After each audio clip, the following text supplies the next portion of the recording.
أعوذ بالله من الشيطان الرجيم. بسم الله الرحمن الرحيم. أرأيت الذي يكذب بالدين فذلك الذي يدع اليتيم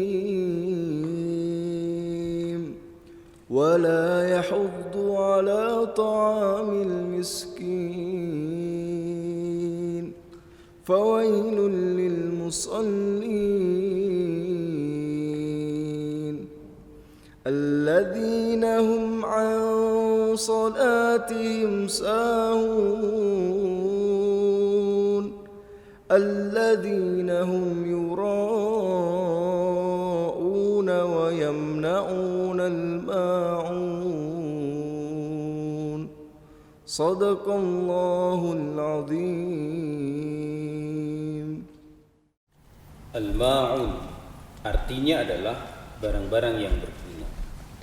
Surat ini turun di Mekah atau di dalam studi Al-Quran kita biasa menyebut dengan kelompok surat Makkiyah.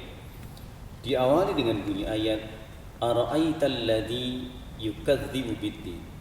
Tahukah engkau siapa orang yang mendustakan agama? Artinya Quran 14 abad yang lalu sudah bicara. Fokus titik garapan Al-Quran adalah tentang pendusta agama, bukan penista agama. Ini dua hal yang berbeda. Penista agama itu sesungguhnya pada zaman Nabi dan para sahabat itu adalah orang-orang yang biasa, mereka yang ingkar, mereka yang tidak suka terhadap cara dakwah Nabi dan para sahabat. Maka menistakan Islam itu adalah hal biasa.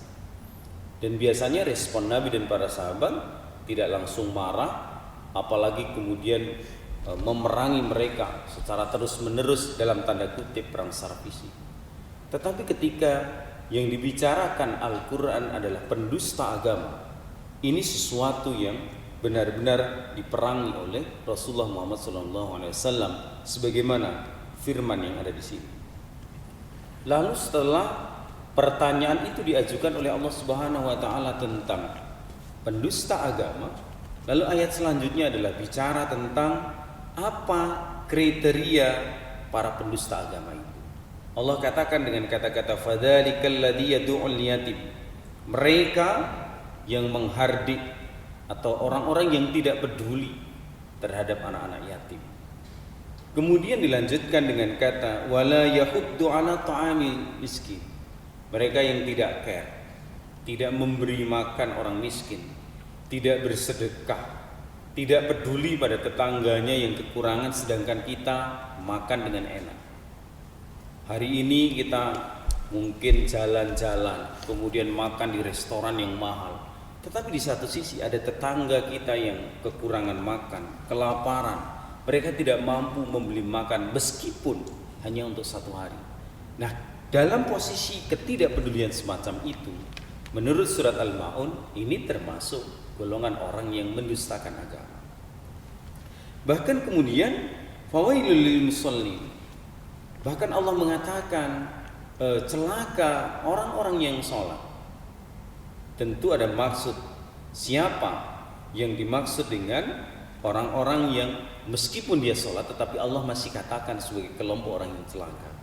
Ternyata Allah katakan dengan kata-kata alladzina hum an salatihim sahun. Mereka yang sholatnya itu lalai.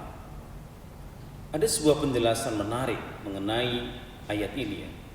Yang dimaksud dengan lalai, kenapa Allah menggunakan kata an salatihim bukan fi salatihim? Karena Allah ingin katakan kepada kita bahwa yang dimaksud lalai di dalam ayat ini bukanlah mereka yang sholat kemudian pikirannya kemana-mana, pikirannya ngelantur, pikirannya piknik, tidak. Tetapi yang dimaksud lalai di dalam ayat ini adalah orang yang sholat tetapi tidak ada positif efek atau tidak ada dampak yang baik dari sholatnya itu. Dia sholat tapi dia tetap bakhil, dia pelit terhadap orang-orang miskin, dia tidak kasih makan orang miskin, Dia tidak peduli pada anak-anak yatim meskipun dia sholat. Nah, sholat orang yang semacam ini adalah sholatnya orang-orang yang lalai. Apalagi kemudian orang-orang yang yura'un, yang berbuat riya. Bahkan kita bisa menjumpai dalam banyak penjelasan bahwa riya itu bagian dari perilaku syirik.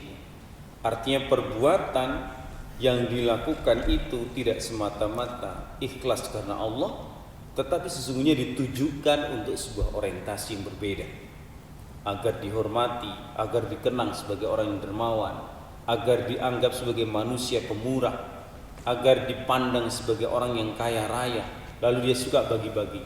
Bukan semacam itu. Karena jika itu yang dilakukan, bagian dari pendusta agama. Wa yamna'unal ma'un, dan mereka enggan memberikan pertolongan, enggan memberikan sesuatu yang berharga, yang berguna. Artinya ketika memberikan sesuatu itu adalah sesuatu yang sudah buruk, sudah jelek, kita sudah tidak menginginkan itu baru diberikan kepada orang lain. Bukankah Allah katakan dalam ayat lain, lan tanalul birra hatta tunfiqu mimma tuhibbun. Jadi kata Allah Subhanahu wa taala, kita belum akan mencapai derajat kebaikan yang paripurna sebelum kita memberikan sesuatu kepada orang lain, sesuatu yang amat kita cinta. Maka pendusta agama adalah sebuah tantangan berat. Ini adalah tugas kita semua untuk memerangi mereka.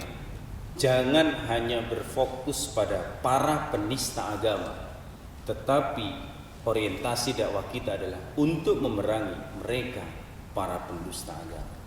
Semoga kita termasuk golongan orang-orang yang Islam.